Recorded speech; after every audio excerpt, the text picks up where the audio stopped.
네, 미디어 뉴스센터 우리 동네 사람들 이야기 시작합니다.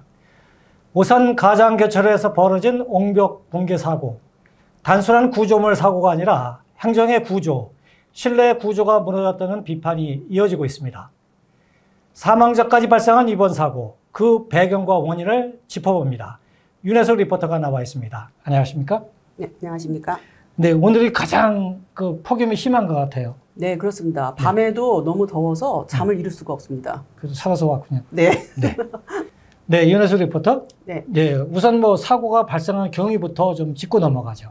네. 네. 사고는 지난 7월 16일 저녁 7시 4분쯤 오산시 가장교차로 인근 서부 우회 도로 구간에서 발생했습니다. 약 10m 높이의 보강토 옹벽이 갑작스레 무너지며 콘크리트 구조물까지 함께 쏟아져 내려 차량 2대를 덮쳤습니다. 앞 차량은 완전 매몰돼 운전자가 심정지 상태로 발견됐고요. 뒤따르던 차 운전자는 가까스로 탈출했지만 부상을 입었다고 합니다. 네, 윤혜석 리포터. 네. 사고 전으로도 시당국의 대응이 어땠는지도 논란이 되고 있잖아요. 네, 그렇습니다. 네. 사고 하루 전인 7월 15일 도로 침하와 빗물 유입 시 붕괴 우려가 있다는 민원이 안전신문고를 통해 접수됐습니다. 오산시는 18일 복구 계획을 세웠지만 사고는 그보다 이틀 전인 16일에 발생했습니다. 사고 직전 현장에는 오산시 부시장과 도로과장, 도로정비팀장이 도보로 접근해 경찰과 점검 중이었고 붕괴와 동시에 압수수색과 경찰 조사까지 받는 등 충격을 받아 순차적으로 병원에 입원한 것으로 확인됐습니다. 네, 그렇군요. 사실 경찰 수사도 본격적으로 시작됐죠? 네, 그렇습니다. 네. 네. 사고 직후인 7월 22일 오전 9시 경찰은 오산시청과 시공사 현대건설, 감리기관 국토안전관리원에 대해 압수수색을 단행하며 본격 수사에 착수했습니다. 그렇군요. 공무원이 3명이 입원했다는데 경찰 조사가 착수되니까 혹시 병원행 약자 코스프레 한다 이런 논란이 있을 것 같아요. 아닙니다.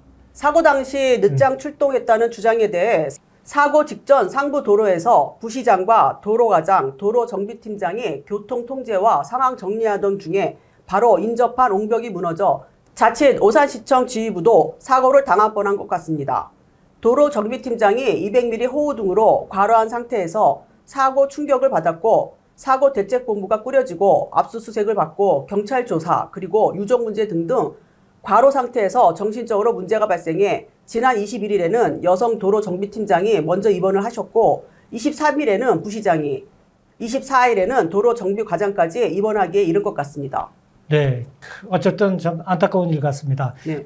사실 시공 방식에도 구조적 결함이 있었다는 얘기인가요? 오산시를 통해 입수한 자료를 보면서 설명드리겠습니다. 해당 도로는 LH가 시행한 사업으로 왼쪽 사진이 바로 1차 시공을 현대건설이 마쳤고 2차 시공은 대우조선해양이 이어 공사를 완료한 것입니다. 시 관계자에 따르면 1차와 2차 공사가 12년이라는 공백이 있었고 1차 시공된 보강토 옹벽을 철거하지 않고 그 위에 2차 구조물을 덧댄 구조로 알려졌습니다. 네, 자세히 보니까 옹벽 검은 부분이 1차 시공한 것이고, 네, 그렇습니다. 2차 공사로 이어진 것이 2차로 이어진 부분에 거기서 이 옹벽이 무너진 것이군요. 네, 그렇습니다. 1차 보강토 공법에는 배수 기능도 없었던 것 같고요. 2차 시공 때는 배수 기능 등이 있었다 하더라도 보시는 것처럼 무언가가 석연치 않은 부분에 대조사가 마무리되어야 단정할 수 있을 것 같습니다. 그렇군요. 이로 인해 공법 간 이질성, 하중 전달 불균형, 배수 결함 등의 복합적인 위험이 누적됐을 가능성이 제기되고 있다 이런 말인데 윤혜석 리포터, 네. 안전진단 얘기 좀 더 해보죠. 예. 네. 사고 구간은 2023년 정기 안전진단에서 B등급 판정을 받았습니다. 하지만 실제 구조는 오래전부터 위험을 안고 있었다는 지적입니다. 2011년 시공된 하부 옹벽, 배수관조차 없는 보강토 공법 이후 연장된 상부 구간, 콘크리트 구조, 배수 설비 포함 서로 다른 시기에 공법이 하나의 구조물 안에서 충돌했고 그 틈으로 수분이 스며들었으며 기초는 지탱하지 못한 채 토사가 밀려 나갔다는 주장이 제기되고 있는 것입니다. 즉 안전진단은 이 위험을 잡아내지 못했다는 지적인데요. 이 부분 역시 확정할 수는 없다고 생각합니다. 네, 알겠습니다. 네. 네.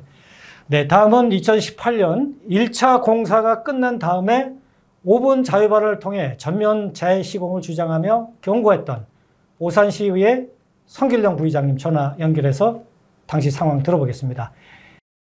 사람이 빛나는 더 행복한 오산 발전을 위하여 노력하시는 곽상욱 시장님과 모든 공직자 여러분, 지난 9월 22일 가장동 343번지 일원에서 보강토 옹벽 붕괴 사고에 대하여 말씀드리고자 합니다.